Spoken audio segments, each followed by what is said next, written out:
Jean-Baptiste Djebari, bonsoir et merci d'avoir accepté notre invitation. Vous êtes en direct depuis nos studios à Paris, député En Marche de la Haute-Vienne, mais également depuis quelques jours rapporteur sur la loi ferroviaire. On l'entendait à l'instant dans ce reportage que la ligne Limoges-Angoulême pourrait peut-être disparaître. En tout cas, c'est ce que craignent de nombreux élus et usagers. Est-ce qu'ils ont tort de s'inquiéter sur le sort des petites lignes en Limousin ?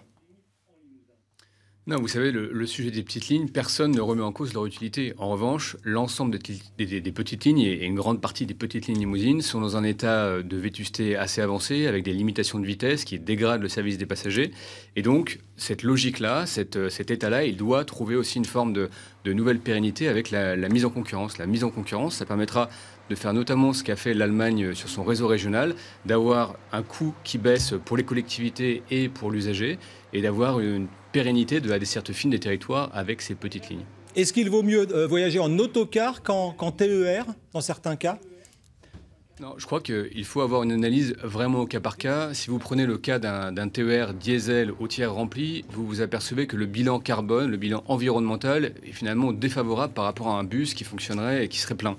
En revanche, sur des territoires géographiques où c'est un peu sinueux, un peu montagneux, comme ça peut être le cas en Limousin, il faut vraiment regarder au cas par cas.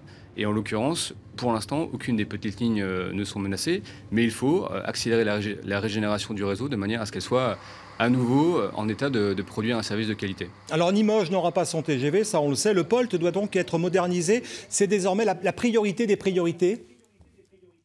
Absolument. Le POLT, non seulement sur le réseau, sur les rails, c'est 1,5 milliard d'euros qui sont engagés dans le cadre du contrat de plan État-région, et le matériel roulant. Le matériel roulant, nous essayons vaillamment avec les élus limousins de faire avancer la date de l'appel d'offres de manière à ce qu'il soit en service sur la ligne Paris-Limoges le plus rapidement possible.